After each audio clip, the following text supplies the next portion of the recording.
nzira okubanga tukuweereza program Ensi mwe tuli wetogera yali ku Mayenga TV nakugamba tubeera tutunulira ebintu ebyenjawulo ebyaliwo ebiribawo kosa n'ebyo ebiriwo era olunaku olwo tukyagenda mu maaso n'okutunulira Robert Kyagulanyi Ssentamu engeri gy'ava mu ghetto tuzze nga tubirengera byonna engeri gy'ajja mu ghetto okwesoga parliament katwagala twongere okumanya Robert Kyagulanyi Ssentamu ebimu ku ebyo ebyamuyambako okubanga afuuka w'amaanyi mu byobufuzi okubanga afuuka Owetutumu mu nsonga y'ebyobufuzi opposition zo tuzirabye engeri gye zitinkamu n'engeri gye zikakkanamu kati Robert Kyagulanyi Ssentamu olunaku olwalewo twakoma Saturday wedde wetugenda okubanga tutandikira twongere okubaako bye tunnyonnyoka tulabe asisinkana atya omusajja ayitibwa Robert Amsterdam era nsonga ki eyamuleetera okubanga amusisinkana era Robert Amsterdam ono yamugattako ki byonna tugenda kubanga tutunulira embeera nga bwe yali aruwa tugenda tunulira embeera bwe yali mu parliament ensonga yatogikwatako n'ensonga endala nnyingi kyolina okukola kiri kimu akatebe kaw'omulimu tulokkalire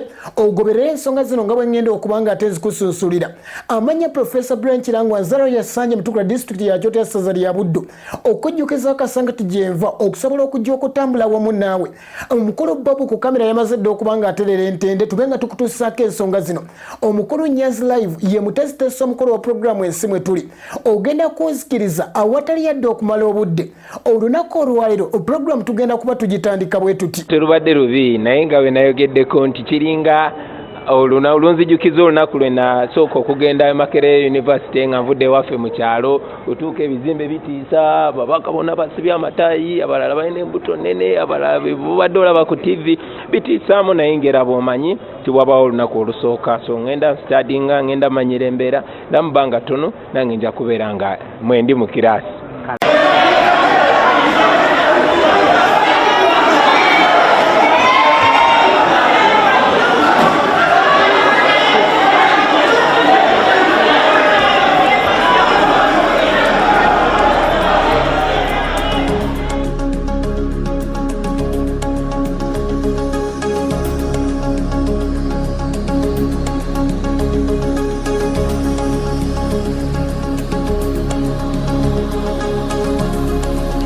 nga tukyatunuulira ebyobufuzi eby'eggwanga erya Uganda Bobi Wine wetwakoma wenjagala tube nga tutandikira ng'avudde mu ghetto olwo yeesoga paalamenti ng'amaze okukuba ebirayiro nga mu paalamenti tatambula butambuzi wabula avimba buvimbi kati olw'ennyimba ze yali ayimbye ezaali zimuwadde ettutumu oba ezaali zimutuusiza ku ssali obwa sereebu okoteka n'ebbugumu eryali mu kalulu k'ekyaddondo agenda okuyingira parliament nga mulimu ababaka abamutegerera ddala era wano bayayanira muyayanire enjuyi zombi jjukira parliament agyesoga talina kibiina mu ajjidde kati ebibiina byonna byali bimuyayanira buyayanizi jjukira n'akalulu nga kaakamala okuggwa eyali ssaabawandiisi w'ekibiina ekya NRM y'omu ku baamuyozayoza n'ategeeza nga we bagenda okukolagana naye kati nga yeesoze parliament omwaka gwe yagyesogeramu ensonga y'okujja ekkomo ku myaka ku mutendera gw'obwa pulezidenti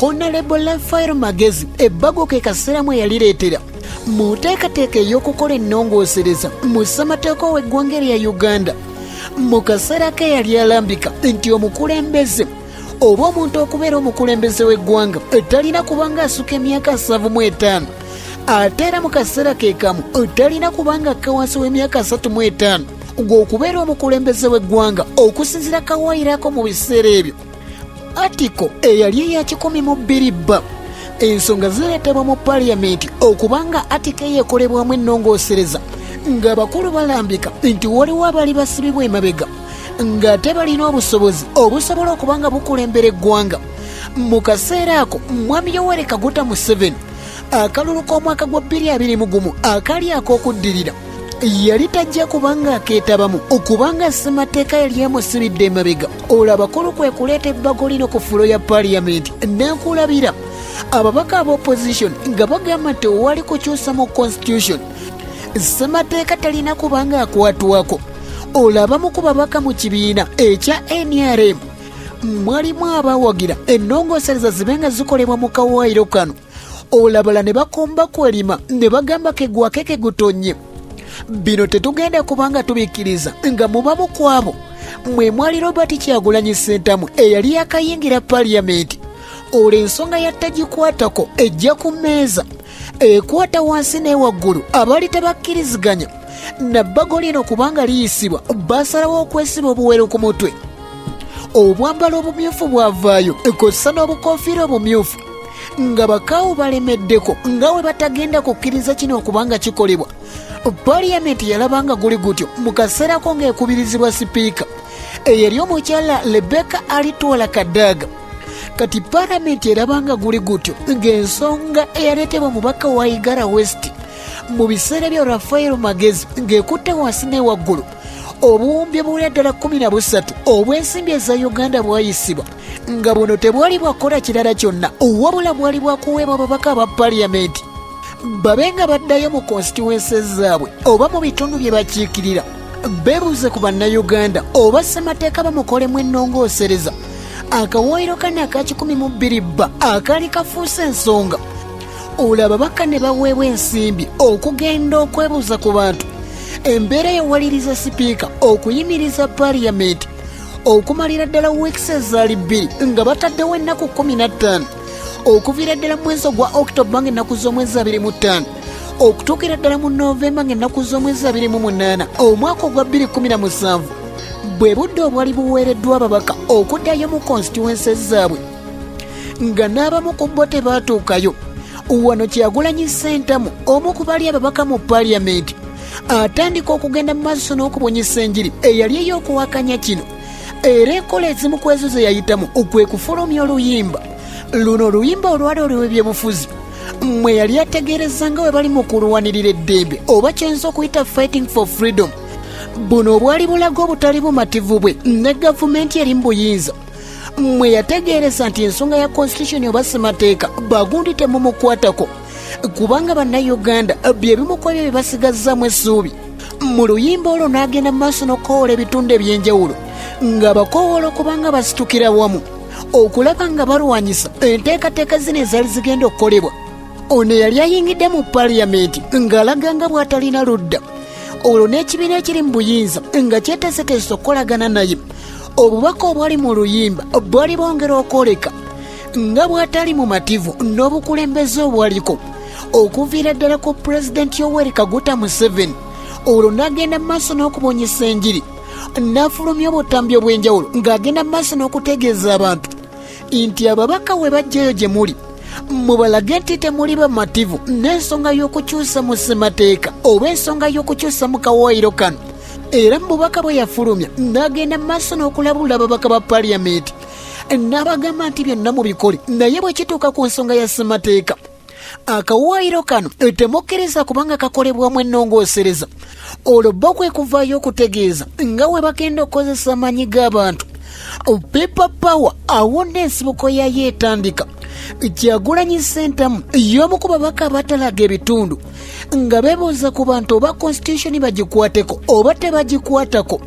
Era mu kutalaga ebitundu eby'enjawulo yagenda mu maaso n'okuwera nga bw'atagenda kuganya constitution ebenga ekwatibwako era n'ategeeza nti mwekennyini abansindika era eddoboozi ngenda kubanga ndituusa lwaki tonzikiriza ne mukuwako katono ng'awera nawe wali mu kugoberera obenga omwewulirirako. Bameka abagamba ssemateeka tebagikwatako? Bwe bannamawulire njagala mukole kamera zammwe bulungi nnyo. Bino si bigambo byange n'olw'ensonga eyo basebo ne bannyabo ku lwammwe enguzi naganyo girya yemmwe mwansindikayo ngenda bita paka nga ssemateeka waffe alamye. Mu kaseera k'ebyobufuzi byali bikutte wansi n'ewaggulu. Wano Kyagulanyi Ssentamu yeeyongera okwezoba n'ab'ebyokwerinda.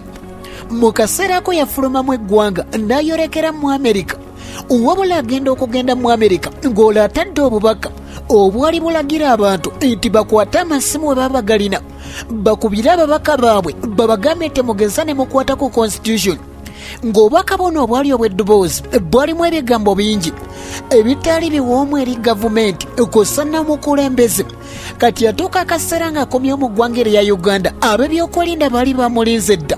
Wano nno kwali kulya matereke n'abawagizi ba Robert Kyagulanyi Ssentamu ne balemesa ab'ebyokwerinda okubanga bamukwata wano ab'ebyokwerinda ne bategeeza nti omukulu tumwetaaga kubanga agenda okufuluma eggwanga erya Uganda. Alina obubaka bwe yaleka atadde, obubaka obwali bukuma mu bannayuganda omuliro, obubaka obwali bukakkanya ekitiibwa ky'omukulembeze, obubaka obwali bulumba omukulembeze. Onagamba profesa tobanga oteekamu ebibyo, kkiriza mbenga nkuwa omukulu w'ebyokwerinda eyali akulembeddemu enteekateeka ez'okukwata Robert Kyagulanyi Ssentamu nga yakatuuka ku kisaawo Entebbe, ayongere okulambika ensonga ezaali zeetagisa Robert Kyagulanyi Ssentamu abenga agenda mu maaso n'okuzitebya. Omukulu kamukuwa omwewulirireko. Honorable Kyagulanyi, he made statement before he went out of the country, and we want to question him over those statements, abusing the head of state, abusing everyone. So we want to interview him and then release him to go.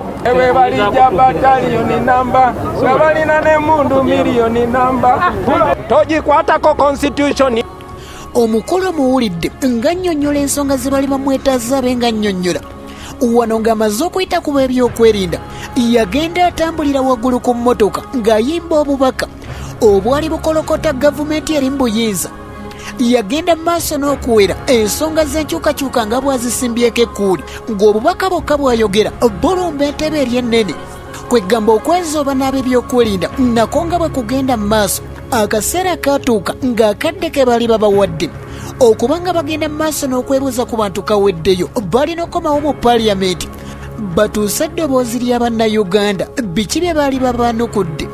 Wano olunaku ebbago we lyalina okuba nga lisomebwa, ababaka abaali tebakkiriziganya na bbago lino okuba nga liyisibwa mu paaliyamenti okufuuka etteeka bajja beesibye obwambalo obumyufu, abamu nga babwesibye ku mutwe, abalala nga babwesibye ne ku mikono olwo boolekera paaliyamenti. Wano basanga akaseera akazibu okubanga beesogga paaliyamenti.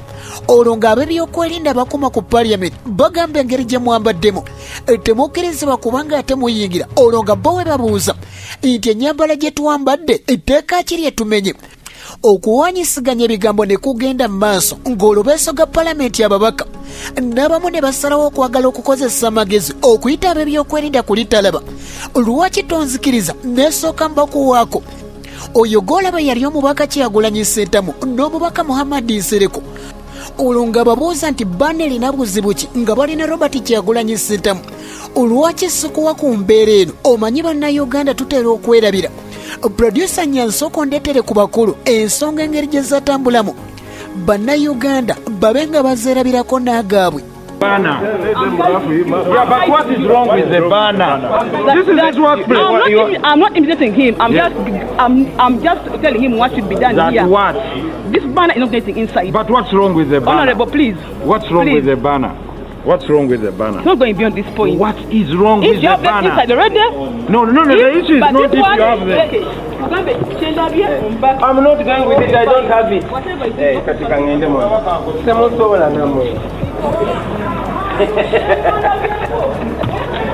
Hey, ensonga bwe zityo bwe zaali ebimu ku ebyo ebyaliwo mwe mwalimu n'edduukadduuka ab'ebyokwerinda nga beezoba n'abaka ba paaliyamenti. Waliwo abantu abali bagumye ku paaliyamenti okubanga batandika okwekalakaasa ebyokwerinda olw'okuba nti byali binywezeddwa ddala. Abamu ku bo baakwatibwa. Kati twolekera paalamenti ababaka nga bagiyingidde we basaakaanya. Akaseera katuuka ebbago ne lireetebwa okusoma ku furu ya paalamenti. Olaba ababaka ku ludda olw'opposition ne bayimirira mu bbanga ne ku luuyi olulala ne bagamba tetugenda kusigala nga tutudde. Olwo sipiika ng'akanya kuwoza kimu nti abange mutuule abange mukkakkane, wabula ng'okusaakanyako kakwe kugenda mu maaso. Mu kaseera k'ababaka ndowoozo balengera Bahonalebo Mathias Mpuuga, Bahonalebo Gonzaga Ssewungu n'ababaka abalala ku ludda olw'opposition nga beesibye obuwero. Bahonalebo Mubaraka Munyagwa Mugaati gwa Bata omu ku beegwanyiza entebe ey'obukulembeze. Amending Article 102B and 183B to remove the age requirement as a qualification for a person intending to stand for the office of President. Honourable members, I indicated earlier that these motions are not for substantive debate. They are just seeking leave. Yes.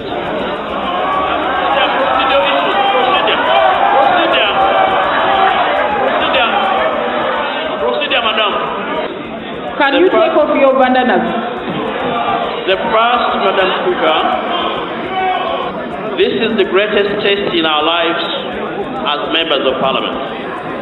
We received the order paper without these particular motions on the order paper. Apart from my own reputation as a member of this House and the institution of Parliament, I am more deeply concerned about my Speaker. And I insist, my Speaker. I also want to remind you that under our rules, bills take priority. I want you to remember that. Yes. Please take your seat. Take your seat.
House adjourned to 2 p.m. tomorrow.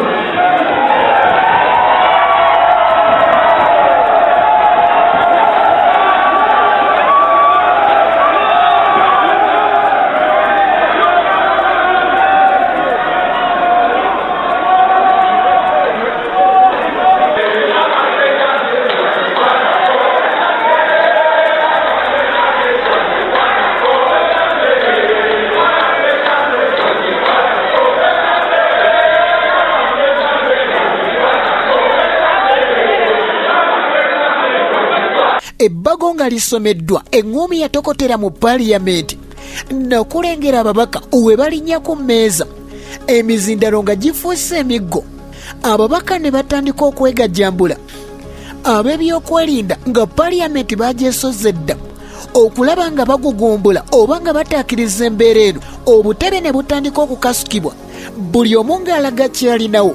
Producer wange lwaki totuleetera ku nsonga ezo?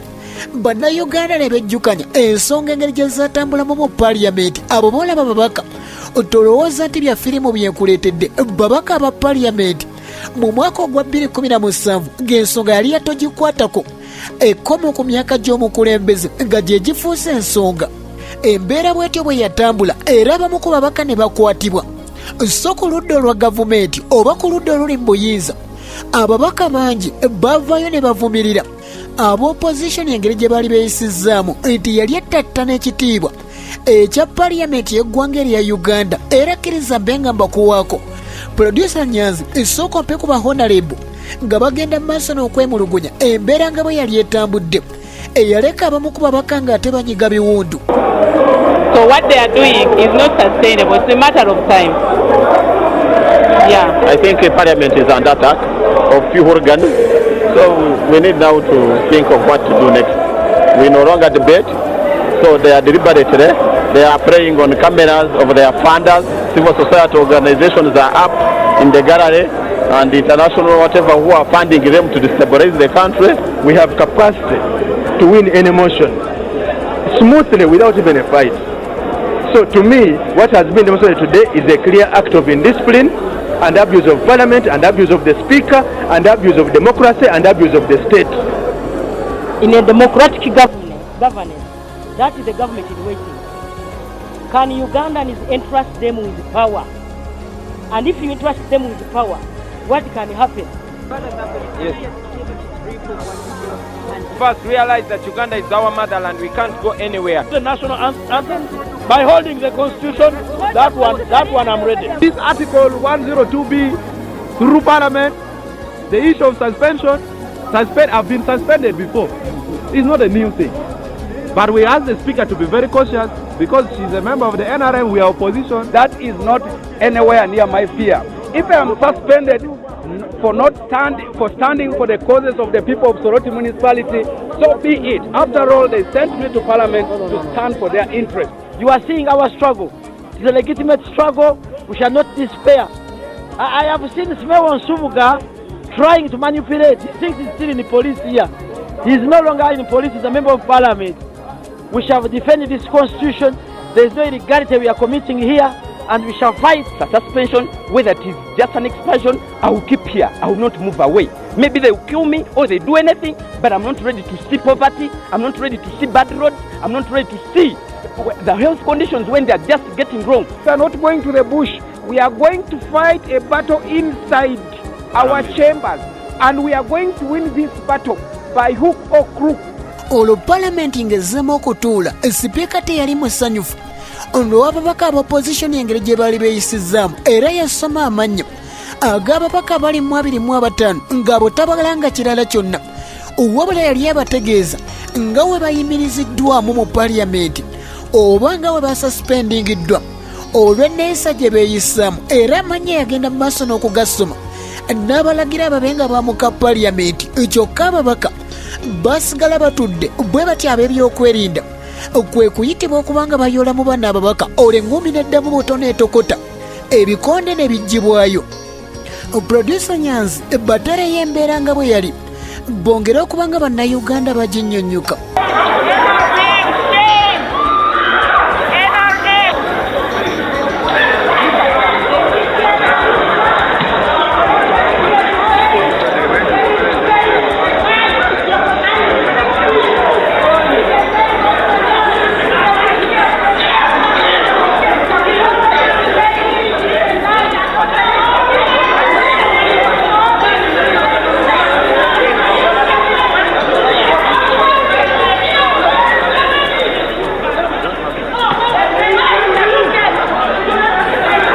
Ogwo gw'olaba gwali mwaka gwa 2017 ate ogwafuuka ensonga gye byaggweera ennongoosereza nga zikoleddwa olekkomo ku myaka gy'omukulembeze nga liggiddwawo ng'abaka aba palamenti tebaakomaawo wabula beeyisizzamu n'abeekyabwe we beeyongerera emyaka 2 ng'ekisanja kyabwe tekikyali kya myaka 5 wabula emyaka 7.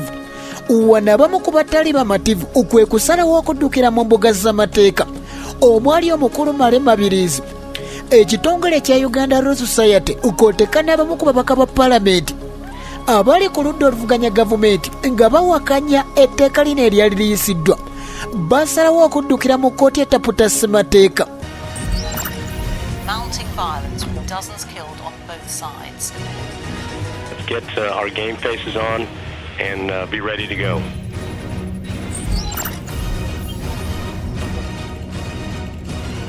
Kale nyongera kwebaza gwe wenna kyekuumidde ku KTV. Ekintu kyokola kyamaanyi ddala. Ensonga tukyagenda mu maaso n'okubanga tuzimulungula. Kyammanyi ensonga nnyingi zoogeze mu maaso n'okwejjukanya oba ojjukira akaseera k'ensonga engeri gye zaatambula mu mwaka gwa 2017 ekikonde engeri gye kyatabukamu mu paliyamenti simanyi wali luddawa, naye nga tukyagenda mu maaso n'okutonya Kyagulanyi Ssentamu nzikiriza nkujjukiza nti ennaku z'omwe zigera kubeera nga 31 wali ku kisaawe ky'Odi Kampala tosubwa okusabako okumalako omwaka ng'olwo tuyingira omwaka omupya nga twebaza Mukama Katonda okutujja mu mwaka omukadde. Tosubwa ababuulizi ba Katonda ab'enjawulo nga bakulombeddwa mu Bishop Dr. Livingstone Kiganda Salongo awamu ne Pastor Sid n'ababuulizi ba Katonda ab'enjawulo nga bakulembeddwa mu Prophet Ebenezer Akonai.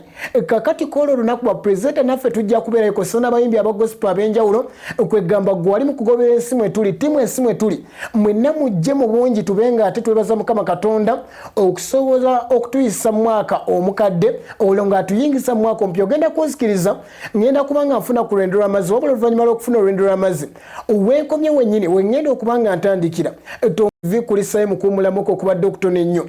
Programu Ensi mwe tuli gy'oli mu kulaba ku KTV ebeera mu lunaku lubya lwa Saturday ssaawa zibeeranya paka 5 ez'ekiro era we zinaakonera ssaawa 5 nja kuba nga nkwerekereza. Tukyagenda mu maaso n'okutera Robert Kyagulanyi Ssentamu tutunira Bobi Wine tuwatunuulira obulamu bwe bwonna okuviira ddala eri mu ghetto katuli mu kumutunuulira mu nsiikene ey'ebyobufuzi engeri gye yabitambuzaamu okutuuka ate waali okujjukizaako akatono mukulu Bob ku kamera yamaze dda okuba nga ateera Nyansi Life ye mutesiteesi omukulu Professor Brian Kirango nange mbeerawo okubanga nkutuusako ensonga zino abagobera mu bitundu ebyenjawulo nyongera bongezi kubeebaza agamba atya muganda wange Nyansi Jovan. Programu Ensi mwe tuli togivaako webale kubanga otambulira ddala wamu nange na mwenna abatava ku programu Ensi mwe tugenda kunzikiriza ekitundu ekyokubiri ate awatali yadde okumala obudde tugenda kuba tukitandikira wetuti. It comes to a crossroad and must choose which way to go. My friends, if there is a time that Uganda has come to that point, it is today. And if there's a parliament upon which history has bestowed a very big responsibility, it is ours. Honorable Speaker and members, I have the rare opportunity to traverse the whole country. And everywhere I've been, from north to south, from the east to the west, people are saying they will not touch our constitution. The people of Chavendo East, and on behalf of all the ghetto people, I vote no. They sent me to vote yes. I vote yes. I vote yes. Abstentions were 2, against were 62, in favor 315.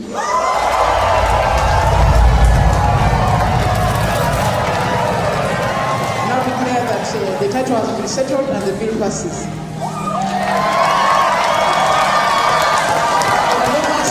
Wish you a Merry Christmas. House adjourned. Sign die.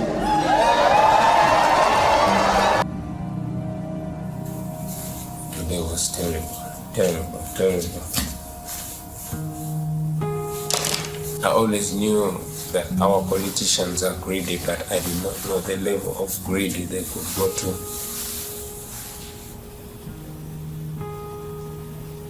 I think it's high time Ugandans started thinking different options.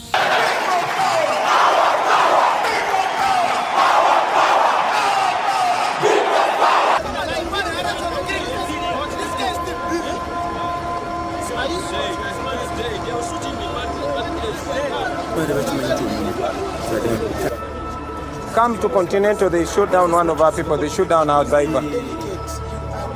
They've killed him now. Just come to the hotel.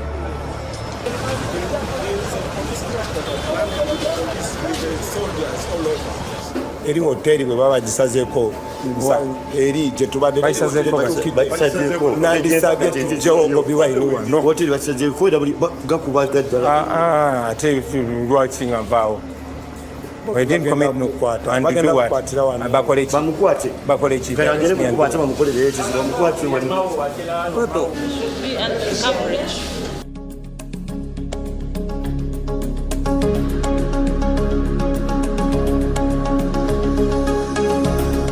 tukyagenda mu maaso eggwanga lya Uganda lye tulimu ensonga ya togikwatako mu paaliyamenti erina kyeyongera ku Robert Kyagulanyi Ssentamu wetoogerera ng'olwo tuli mu mwaka gwa 2018 Kyagulanyi Ssentamu ono yagenda mu maaso n'okulemberamu okwekalakaasa okw'enjawulo okwamuleetera okuba nga akwatibwa ng'ab'ebyokwerinda wano nga yali awakanya omusolo ogwali guleeteddwa okuteeka ku mobile money ne ku social media okwesoba n'ab'ebyokwerinda ne kubeera baana baliwo mu kulonda okwali kugenze mu maaso okw'omwaka gwa 2016 wali mu Lukungiri district munnakibiina kya FDC yaddukira mu kooti ng'awakanya obuwanguzi bwa munnakibiina ky'NRM Winfred Matsiko bwetyo kooti of appeal oba kooti ejulirwamu mu mwezi ogwokusatu mu mwaka gwa 2018 yavaayo n'ensala yaayo eyali esazamu obuwanguzi obwali obw'omunnakibiina ky'NRM bwe batyo ne bateekateeka okulonda kwalina okuba nga kuddibwamu envunula bibya wano abakulu ne bagenda mu maaso n'okuwenja akalulu olwo ebibiina ebyenjawulo nga biyungudde embiranye n'ebeera wakati wa munnakibiina kya NRM gwe baali basuzizza obuwanguzi kwoteeka ne munnakibiina kya FDC yali yaddukidde mu mbuga z'amateeka omukyala Betty Muzanira. Wano Dr. Kizza Besigye n'agenda mu maaso n'okuwenjeza munnakibiina kya FDC Mwami Yoweri Kaguta Museveni ku luuyi lwa NRM. Wabula Bobi Wine Robert Kyagulanyi Ssentamu kwe kwegatta ku Dr. Kizza Besigye okunoonyezako munnakibiina kya FDC akalulu era okulonda kwatuuka ng'ennaku z'omwezi 31 omwezi ogwokutaano omwaka ogwa 2018 akalulu kagenda okuggwa nga munnakibiina kya FDC akawangudde n'obululu obwali 5,000 nga munnakibiina kya NRM akutte kyakubiri n'obululu obwali 4,600 kati ako nga kawedde ebugiri waliwo municipality empya yali eteereddwawo nayo waliyo okulonda ng'abamu ku abo bali bakwetabyemu mwe mwali Asumani Basalirwa eyali yeesimbyewo emirundi egyali mu 3 nga bwagwa mu bukolyeyo mambuka. Ebibiina eby'enjawulo byali biyungudde ba candidates nga muno mwe mwali ekibiina ekya NRM nga candidate akikwatidde ebbendera ye yali ayitibwa Francis Oketcho. FDC ng'ereese omukyala Namatende kwoteeka n'abaali tebajjidde mu kibiina kyonna omwali wa Mono Joel Slagi Samanya. Olwo nno campaign ne zigenda mu maaso bannabyabufuzi mu bibiina eby'enjawulo ne bagenda mu maaso n'okukuyegera ba candidates abaali beesimbyewo. Dr. Besigye ne ttiimu ya FDC ku ludda lw'omunnakibiina kya FDC yali abakwatidde ebbendera. Mwami Yoweri Kaguta Museveni ku ludda lw'oyo yali abakwatidde ebbendera. Olwo Kyagulanyi Ssentamu ayolekere bugiri okubanga anoonyeza Asumani Basalirwa akalulu munnakibiina kya Jema era wano emmotoka yagenda agitaddeko ebigambo ebiriko people power ebyambalo ebimyufu okuluuyi olw'opposition mu kaseerako nga be baana baliwo obukofiira obumyufu ne batandika okubanga babwambala. Kampeyini ne zikwata omuliro nga buli omu ku luuyi olulwe anoonyeza kandidenti w'akalulu okulaba ng'atuula mweno constituency empya eyali eteereddwawo mu mwaka gwa 2018.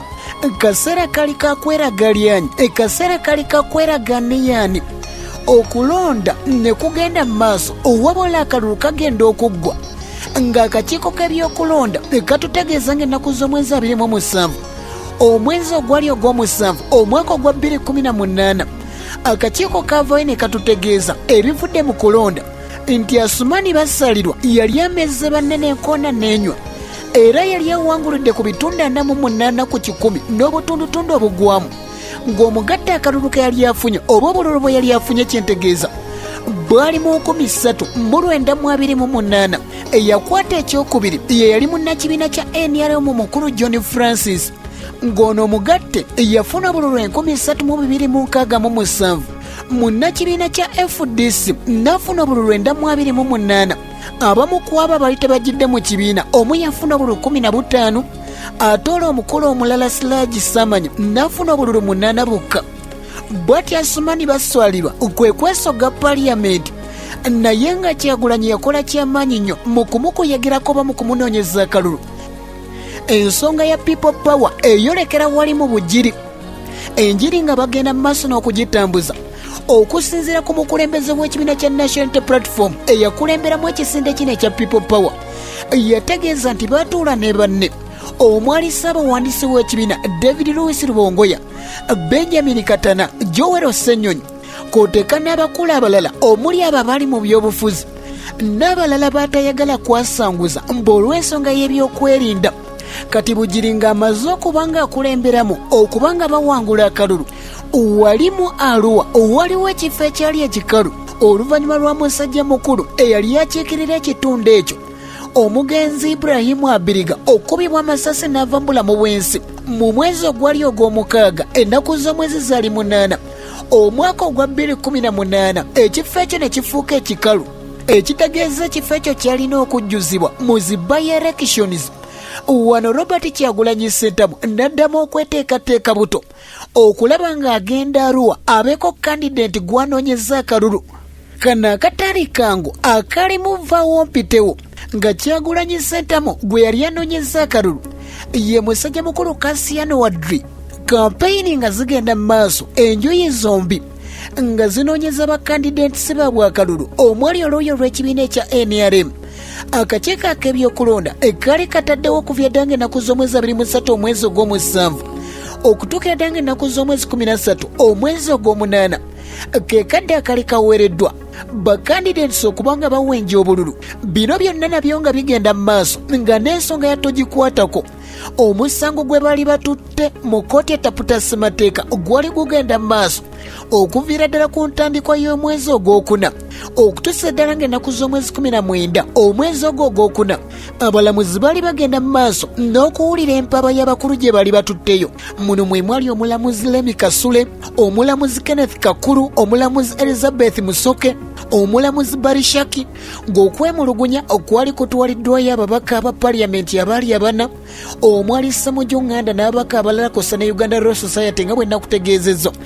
Kati entaputa ya kkooti ensukulumu ng'etudde yawa ensala yaayo ng'esinziira wali mu Mbale High Court ng'ennaku z'omwezi 26 omwezi gwali gwa 7 omwaka ogwa 2018. Abalamuzi we baviirayo ne bavumirira ekyagenda mu maaso mu paliamenti ne bagamba nti ab'ebyokwerinda okwesoga paliamenti ekyali kikontana ne ssemateeka era bwe batyo ne bagenda mu maaso n'okuvumirira byonna ebyaliwo. Kyokka abalamuzi abataano bali batudde mu nsonga zino abali bakulembeddwamu mu biseera ebyo eyali amyuka ssaabalamuzi essaawa zakati nga ye ssaabalamuzi omulamuzi Alfonso Owiniddolo ye omulamuzi Kenneth Kakulu ensonga y'okweyongeza ebisanja n'okugyawo ekkomo ku bukyebo bwa pulezidenti ye teyakiwagira wabula babalamuzi abalala ekyokujja ekkomo ku myaka gy'omukulembeze bakiwagira.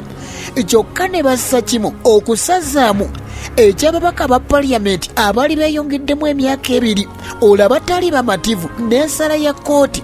Bano abaali batutte omusango mu kkooti etaputa ssemateeka basalawo okweyongerayo bukolokolo mu kkooti ensukulumu. Akalulu kaluwa mu kaseera nga kagenda mu maaso olunaku olwali lw'okumaliriza zi kampeyini. Pulezidenti Yoweri Kaguta Museveni basiikana ne Robert Kyagulanyi Ssentamu mu Arua. Obukuubagano obwali eyo bwali bw'amaanyi ddala nti abawagizi ba kandideeti Kasiyano Wadri okwolooka ennaku z'omwezi 14 omwezi ogw'omunaana omwaka 2018 benganga emmotoka ya pulezidenti okugikuba amayinja konvoyi ye mu kavuvuŋŋano mu kusika omuguwa. Ddireva wa Robert Kyagulanyi Ssentamu Yasini Kawuma wano teyalusimattuka omwe yafiira. Kati ennaku z'omwezi nga 15 poliisi ekulemberamu ekikwekweto mwe baakwatira Robert Kyagulanyi Ssentamu okukigambibwa nti yasangibwa n'emmundu mu ngeri yali emenya amateeka nga waliwo n'abamu ku bawagizi abaakwatibwa. Wano Honorable Zaake Butebi Arua naye agirojja lulwe kubanga yaddusibwa mu ddwaliro ng'embeera ye si nnungi. Kyagulanyi Ssentamu ng'akwatiddwa abamu ku bawagizi be batandika okuteekawo embeera y'okwekalakaasa olwo poliisi n'etandika okugugulana nabo nga Kasiyani Wadduli agenda okulondebwa ng'ali mabega wa mitayimbwa nga galiddwa bwatyo n'alangirirwa nga bwe yali yawangudde akalulu aka munisipaali ey'Arua. Kyaddaaki Robert Kyagulanyi Ssentamu yaleetebwa mu maaso g'omulamuzi wa kkooti ey'amagye mu biseera ebyo eyali Lefutinanti General Andrew Guti ku ssaawa za linnya ez'okumakya nga mu kaseera kaabaliwo mwe mwali munnamateeka we Honorable Medard Sseggona ayali akulembeddemu oludda oluwaabi Meja Rafael Mugisha. Wano we yategeereza kkooti ng'amagye bwe gaali gamuggyeko emisango gyonna gye gaali gamuvunaana era oluvannyuma lwa bino nga bibaddewo kkooti yawummulamuko mu ddakiika ezaali awo mu 10 nga kkooti ewummuddemu okubaako ensonga zeewuliriza ez'enjuyi zombiriri. Waliwo emmotoka ezaalabibwako zino ezaali ez'omukulembeze w'eggwanga nga zifuluma balakisi ekireetera abamu okulowooza nti wayinza okuba waliwo enteesaganya ezagenda mu maaso awo wakati wa Robert Kyagulanyi Ssentamu n'omukulembeze w'eggwanga. Kati we bali babuuza ku Medard Sseggona omu ku balyo ye yategeeza nga ye omuntu waataateesaako na muntu yenna naye nga kkooti emaze okubanga ewummulamu. Lefutinanti General Andrew Guti yategeeza nti Kyagulanyi Ssentamu si kyabwenkanya okubanga avunaanibwa mu kkooti y'amagye nti alina okuvunaanibwa mu kkooti ziri ez'abasiviriani oba ez'abantu ba bulijjo gye baali batutte bali abakwata abalala bali 30 bwe batyo bo ne balagira bamuyimbule mu kaseera ko ng'ali ku miggo ayolekera kooti enkula ey'abantu ba bulijjo beeyaba siviliyani wali eggulu. Omulamuzi Ndiwarana amusomera emisango egy'enjawulo omwali n'ogw'okulya mu nsolo gwe. Bw'atyo n'asindikibwa ku alimanda. Omulamuzi n'ategeeza nga bwe yali okukomezebwawo ng'ennaku z'omwezi 3 omwezi ogw'omunaana. Bannabyabufuzi ab'opposition omuli Jano Mugisha Muntu k'oteeka n'abalala baliwo nnyo. Kyaddaaki Kyagulanyi Ssentamu n'abalala bali bakwatiddwa baweebwa beyiro era abamu ku baaliwo ennyo mwe mwali Dr. Kizza Besigye gw'olaba mu byambalo ebimyufu. Kyagulanyi Ssentamu ng'aweereddwa beyiro. Bukolokolo baamwolekeza eddwaliro wali Rubaga okuba ng'afuna obujjanjabi. Ku ssaawa 5 ez'ekiro bali bamaze okuba nga bamutuusa mu ddwaliro. Wano omu ku bannamateeka Asumani Basalirwa n'ategeeza embeera gye yalimu. N'ategeeza takyasobola kutuula, takyasobola kuyimirira okuggyako nga waliwo amuwaniridde oba nga waliwo kwe yeewaniriridde. Ono oluvannyuma lw'okubaako obujjanjabi yali afunye yasalawo okugenda mu Amerika.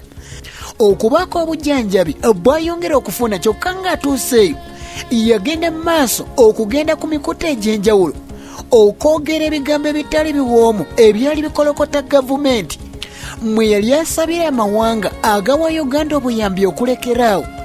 Kati mu Sebutemba ng'ennaku z'omwezi 2 akomawo wano mu ggwanga erya Uganda kwegamba yatandikira we yali yakomye ng'ennaku z'omwezi 22 omwezi ogwali ogwokuna omwaka gwali gwa 2019 Kyagulanyi yakwatibwa bwe yali ng'agenda ku konsati gye yali yategese mu kirabu emu e Kampala. Poliisi gye yasazaamu era nga ku nsonga ze baamukwatirako okwekalakasa kwe yali akulembeddemu nga tafunye buyinza okuva eri ababyokwerinda mu Julayi w'omwaka gwa 2018 bwe yali ng'awakanya ensonga y'okuteeka omusolo ku social media. Bw'atyo yagenda mu maaso n'okuba nga yeetala mu makooti. Kati ennaku z'omwezi nga 24 mu Julayi w'omwaka gwa 2019 lwavaayo n'alangirira nga bw'agenda okuvuganya ku ntebe ey'obukulembeze mu mwaka ogwa 2021 atuuke ne Pulezidenti Yoweri Kaguta Museveni.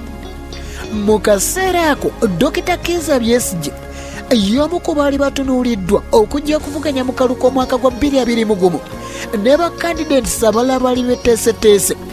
Kati Kyagulanyi ategeeza nange enjija n'abalala abaali beegwanyiza okuvuganya mu mwaka gwa 2021 bali batandise okwesowolayo.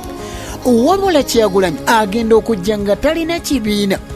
National Unity Platform ekibiina nga tannakifuna ebibuuzo ne bibeerawo bingi. Olwo nga n'abandimuwadde kaadi nabo baagala okujja okuvuganya mu kalulu ako. Kumbe bo balina kye bali bafumba. Era ategeeza nti omukulu Kibarama Nkonge waliwo abakulu abaamumutuusaako nti yabategeeza nga bwe yali alina ekibiina nti asobola bakwasaganyizaako. Kyagulanyi n'ajja n'avuganyiza mu kibiina ekyo mu biseera by'ekibiina ekyali kiyitibwa National Unity Reconciliation and Development Party NURP. Ekibiina ekyali kyatandikibwawo mu mwaka ogwa 2004 nga kikulemberwa Moses Kibalama. Ono processors bakolerako ekibiina bakikyusa bakituuma erinnya lya NUP. Abasinga beekanga bwekanzi ng'omukulu avaayo akyanjulira ensi. Bw'atyo ng'alangirirwa ng'omukulembeze waakyo. Bannabyabufuzi bangi abali bamugaya nga bagamba nti ono muto mu byobufuzi. Ono avudde jjojjuuzi mu ghetto ng'ani gwakulembera. Baatandika okusala eddiiro okwegatta ku kibiina ekyo era kyeyavuganyizaamu mu kalulu k'omwaka gwa 2021 gye byaggweera nga Pulezidenti Yoweri Kaguta Museveni akalulu akawangudde. The authorities entrusted in me as the new leader of the National Unity Platform, I give you a go-ahead to fly your umbrella.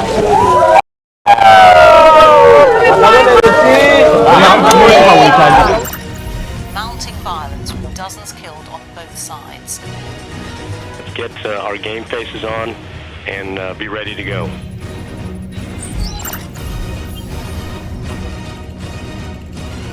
ensonga kyemmanyi oyongedde okuzinnyonnyoka kati ogenda kunsikiriza olunaku olwaleero wano saagala kubanga nsukkawo njagala kubanga nkwerekereza olwo tusiikane Saturday jja nga twongera okutunuulira ensonga ez'enjawulo puroguramu ensi mwe tuli Saturday ssaawa zibeera nnya paka 5 ez'ekiro ojja kutuusaako tabeera mulala abeera Profesa Brian Kirangwa nzalwa Sanje Mutukula disitulikiti ya Kyotera essaza lya Avudde Bannassanje Mutukula mwenna mbaagala nnyo abagoba puroguramu ensi mwe tuli abantu abawangalira mu bitundu by'eggwanga eby'enjawulo bannakasangati bannagayaza mwenna abatava ku KTV mbeebaliza ddala kaakati ogenda kunzikiriza nga nkwerekereza nkujjukize nti ng'ennaku z'omwezi 31 ekyo tolina kwerabira ennaku ziweddeyo nkugambye ennaku z'omwezi zigenda kubeera nga 31 tosuba okusabako okumalako omwaka waliko odi Kampala bangi abazze nga beetaba mu kusaba kuno era bakuweera obujulizi Mukama Katonda bingi byabakoledde kaakati naawe jangu obeera omu ku abo nga weebaza Mukama Katonda okuyisa mu mwaka omukadde ate ng'omusaba akuyise mu mwaka omupya obeeko ne kye weekoleramu bingi by'ojja okuba nga ofunamu